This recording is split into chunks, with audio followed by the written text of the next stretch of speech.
प्यारे बच्चों, जय हिंद। बच्चों, class 7th subject science lesson 2 nutrition in animals part 7 absorption in the small intestine, छोटी आंतों में अवशोषण। ठीक, जब कोई चीज किसी चीज को सोख लेती है बच्चों, तो उसे हम अवशोषण या एब्जॉर्प्शन कहते हैं। The digested food now passes into the blood vessels in the wall of intestine. The digested food, पचा हुआ भोजन अब रक्त वाहिकाओं से गुजरता हुआ आंतों की दीवालों में चला जाता है। This process is called absorption. इस प्रक्रम को अवशोषण कहा जाता है। The inner walls of the small intestine have thousands of finger-like structure called villi. छोटी आंतों की अंदर की दीवालें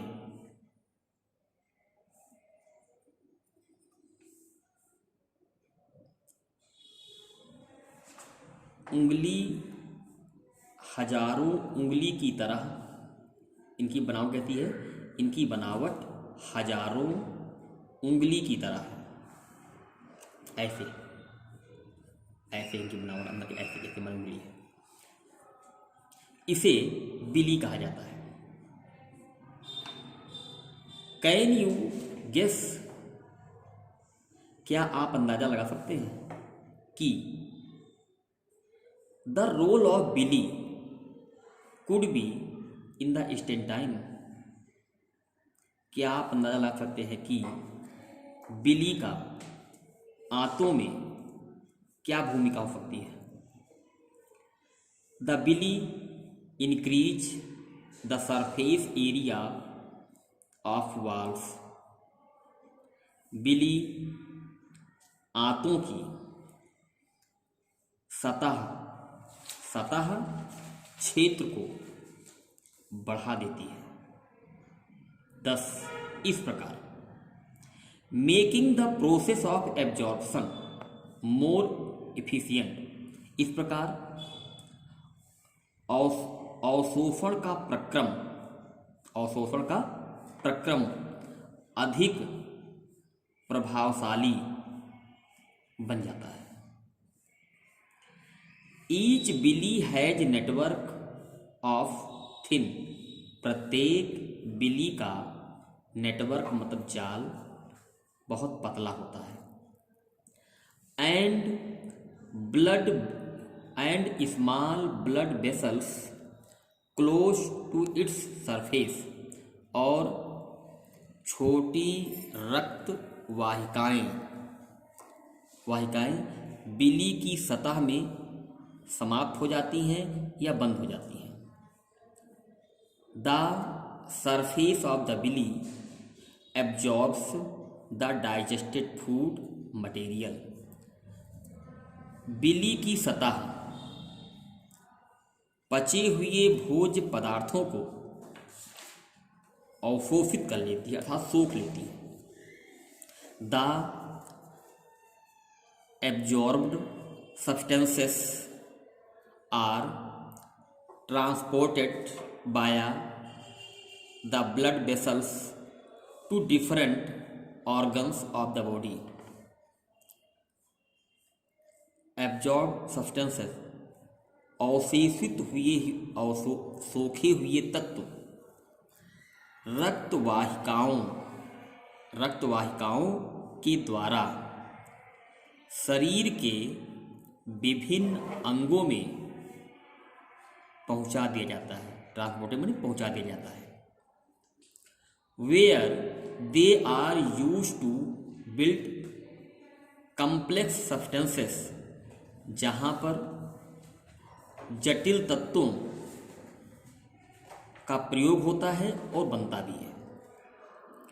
सच as the protein required by the body, जहाँ पर प्रोटीन की ज़रूरत होती है वहाँ पर इसको पहुँचा दिया जाता है। किसके द्वारा? रक्त कोशिकाओं के द्वारा। This is called assimilation.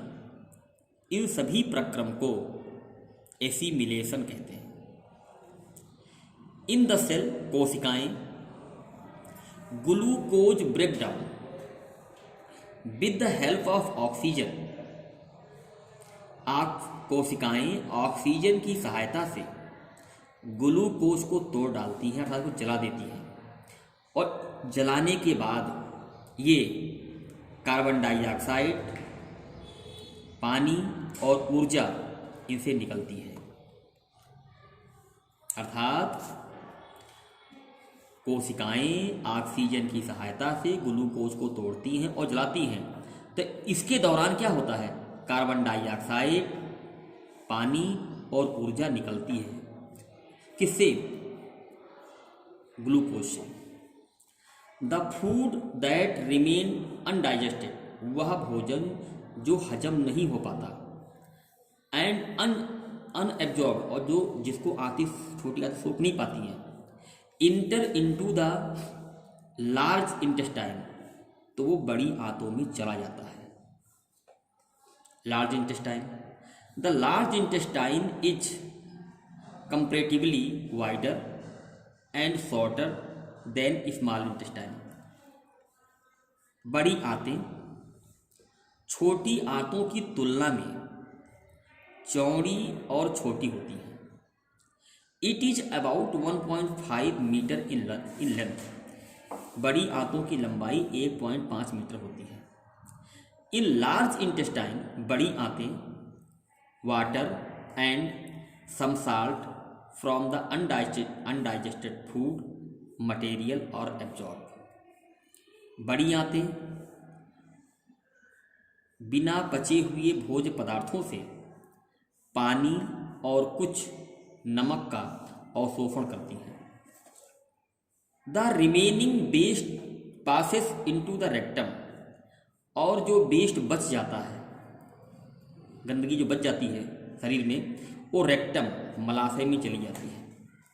And remain there सेमीकोलाइट faces, और जो मल होता है, the faces matter is removed through the Anas, जो मल होता है वो अनस के द्वारा शरीर से बाहर निकल जाता है। फ्रॉम रेगुलर इंटरवल, और इस समय समय पर निकलता रहता है। दिस इज कॉल्ड इजेशन, अर्थात मल का अनस द्वारा समय समय पर निकलना, इस प्रक्रम को बच्चों हम इजेशन कहते हैं। जय हिंद।